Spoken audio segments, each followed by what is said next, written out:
Hey, what's going on, guys? Welcome back to the GM. It is your guy, Boulanger. And up next, burning questions answered. Do me a quick favor, hit like. If it is your first time checking out the GM, hit subscribe. Also, hit the notification bell so that you get updates when we upload new content. Let's talk about it. So, this is going to be our response to the 7 questions that we have, 5 from the GM and 2 from subscribers. This video will be clipped together, question by question, to make a complete video. So let's get started. First up is the question from the GM. Are the Baltimore Ravens pretenders or contenders?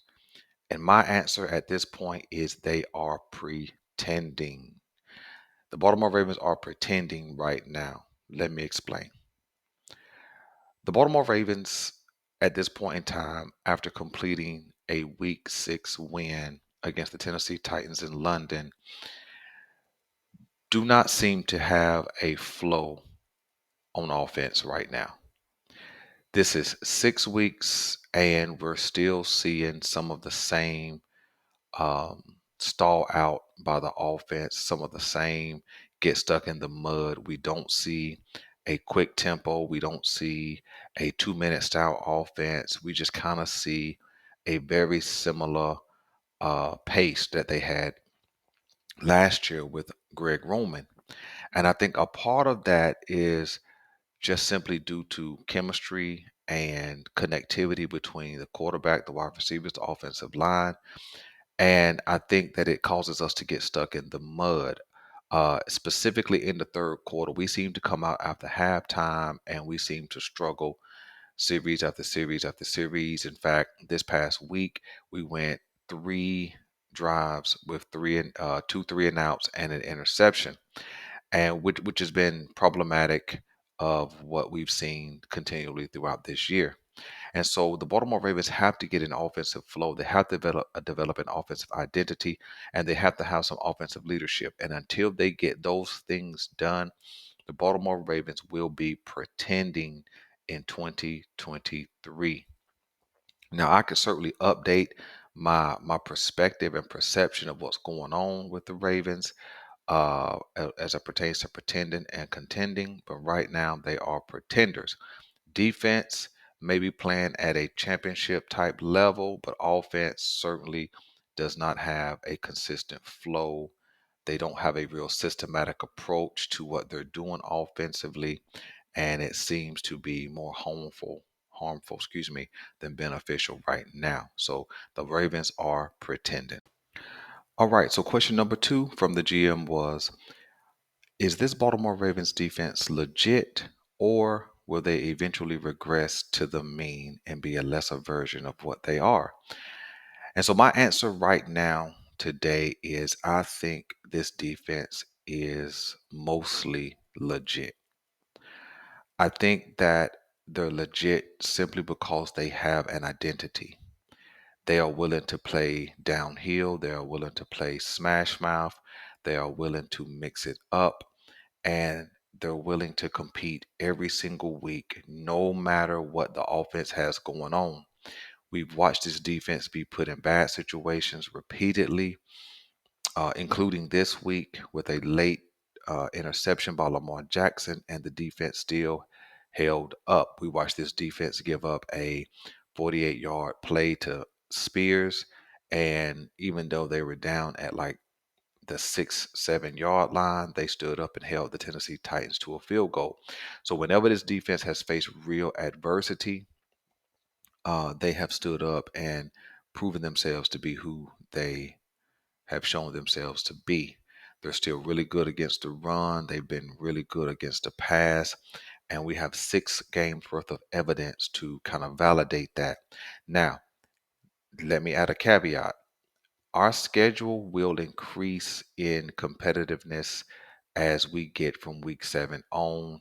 We have teams like the Dolphins coming up, the Chargers coming up at some point, the Bengals again, the Steelers again. We have the 49ers coming up at some point.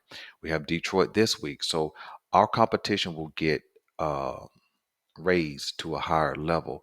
And so we'll see if this defense will continue to be what they've shown themselves to be. But at this point in time, I can only say that this defense is legit, especially because regardless of who has been with them, Marlon Humphrey wasn't there at the beginning. Marcus Williams got hurt, been in and out.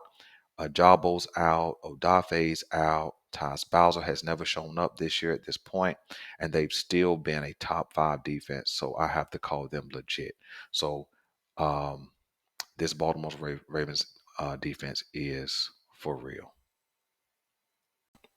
Question number three. Which Baltimore Ravens player has been the biggest disappointment in 2023 thus far? Now, with this question, we have a 6 game body of evidence, and I'm going to make it a tie between Rashad Bateman and Odell Beckham Jr. This is not me piling on these guys. This is just me speaking to what the expectations were coming into this season. Rashad Bateman was expected to be healthy this season. Odell Beckham, we kind of knew what he was, but we expected him to make some big plays. But both of these guys have been lackluster. Both of these guys have been um, inconsistent. Both of these guys look like a shell of what they have shown themselves to be, and both of these guys have been injured and out of the lineup.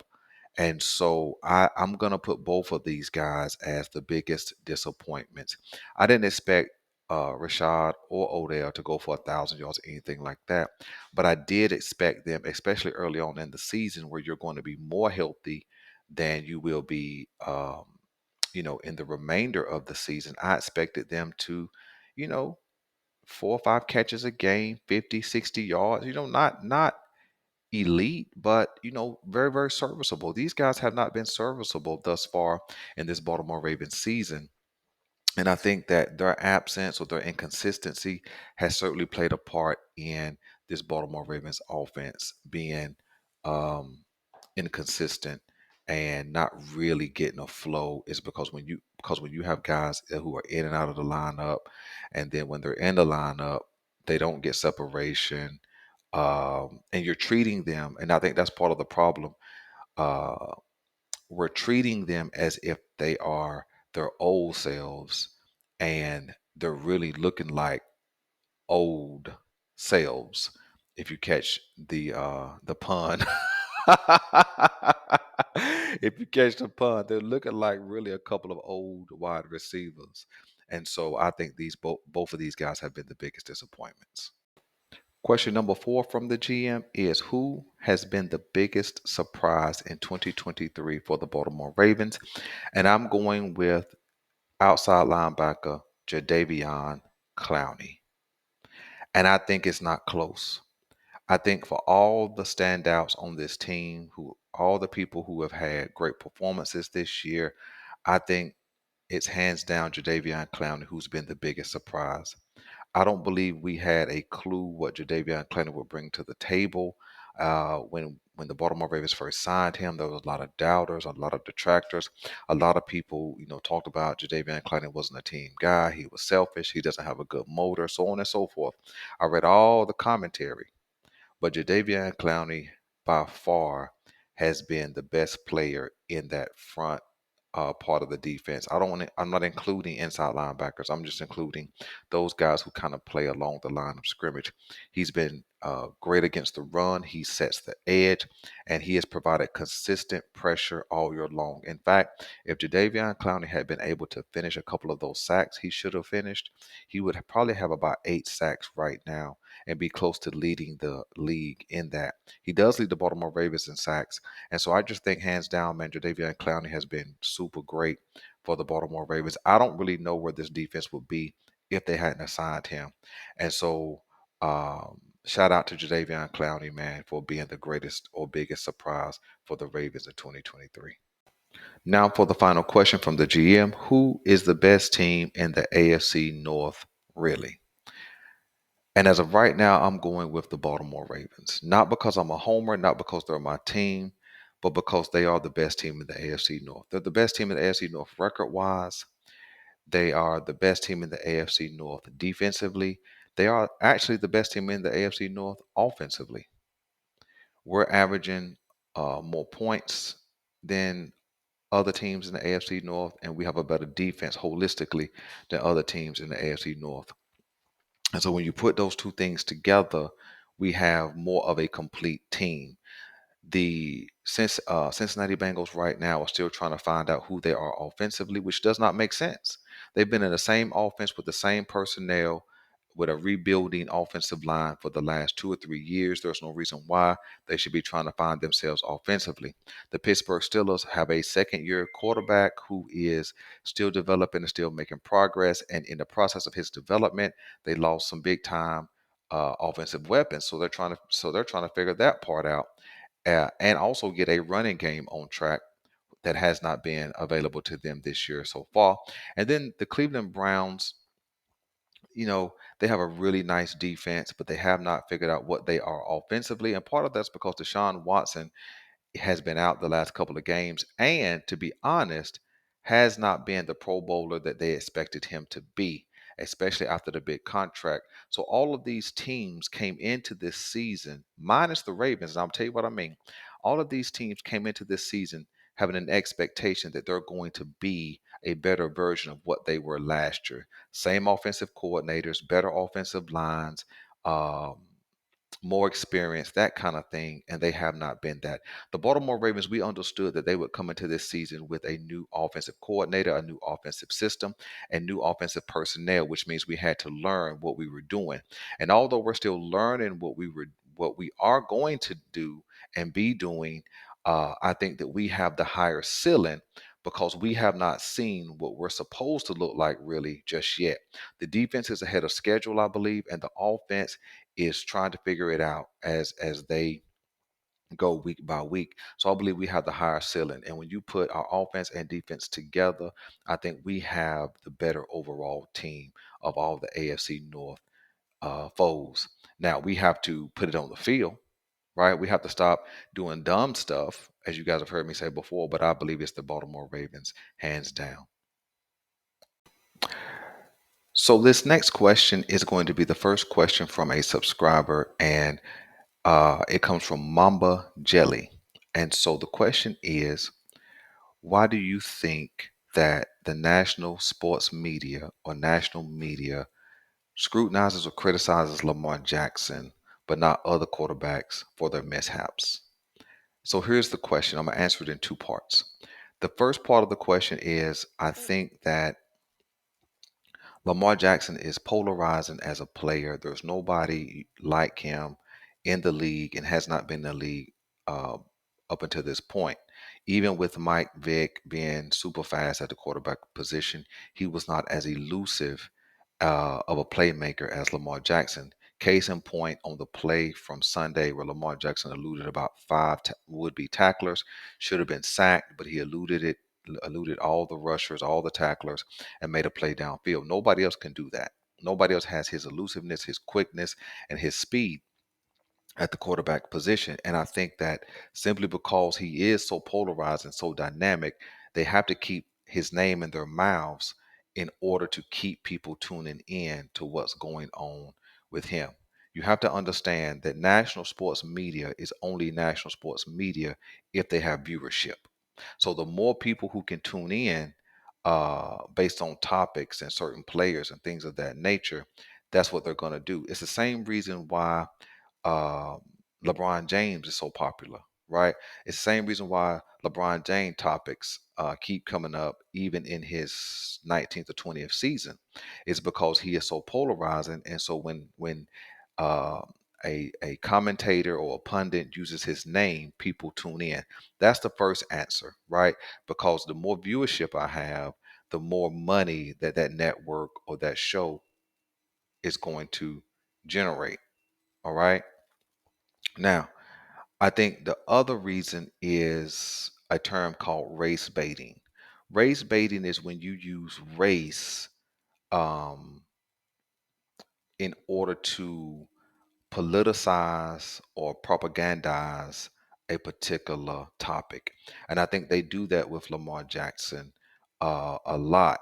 There is a show on a particular network that does this a whole lot. I won't get into any names specifically, but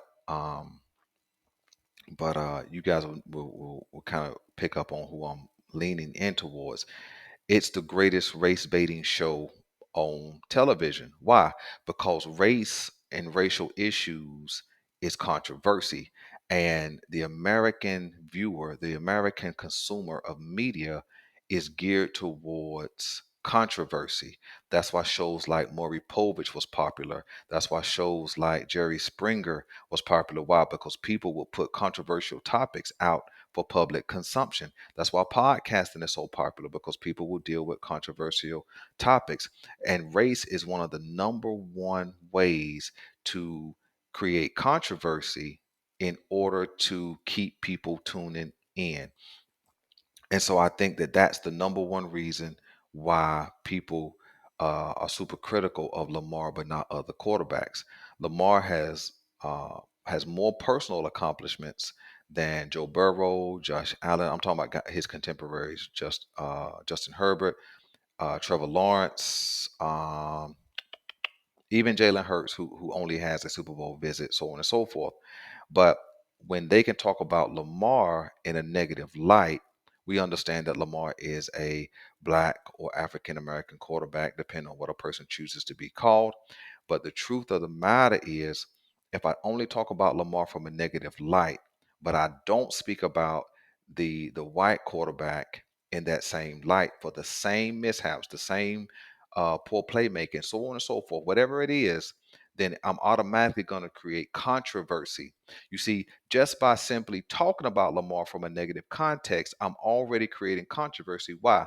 Because a Lamar Jackson fan will be easily to recognize the indifference between Lamar conversation and other quarterback conversations. So you don't even have to say the word race or racism or racial. You don't have to say the word black or the word white. Just simply because you talk about one quarterback and you purposely leave out the names of other quarterbacks for the same uh, um, performances, that creates the controversy of race. Now, that doesn't mean that you're racist. That just means race is a controversial topic, and controversy keeps people plugging in. That's the absolute truth about it. That's why I believe national sports media does what they do. Okay, now the last question is going to be from Attitude Pop, a subscriber. And their question is, what do I believe the end of the year statistics will be for Lamar Jackson? Because they believe he may have another MVP season. Well, let me answer the question directly. I think Lamar Jackson will end with about 3,600 passing yards. I think he'll have between 26 and 28 passing touchdowns. I think he'll have between 8 and 10 rushing touchdowns. I think he'll be around 69% completion percentage, all numbers that are up from last year, of course. Um, and I think he'll have a top 10 QBR with all of the stats combined. But unfortunately, he doesn't sniff an MVP. He doesn't get close to an MVP simply because this offense is going to go through some more growing pains, and there's going to be some more average performances from this offense. And we understand that the MVP is a statistical award, basically, that typically goes to a quarterback. And there are certainly other quarterbacks who have a significant lead in all the major categories: passing touchdowns, so on and so forth. And so but that's what I think. I think he'll have about 3,600 passing yards, 28 ish passing touchdowns, 8 to 10 rushing touchdowns, and a 69% completion percentage. So I appreciate you guys, man, for checking us out, man. Thank you guys for investing in the channel.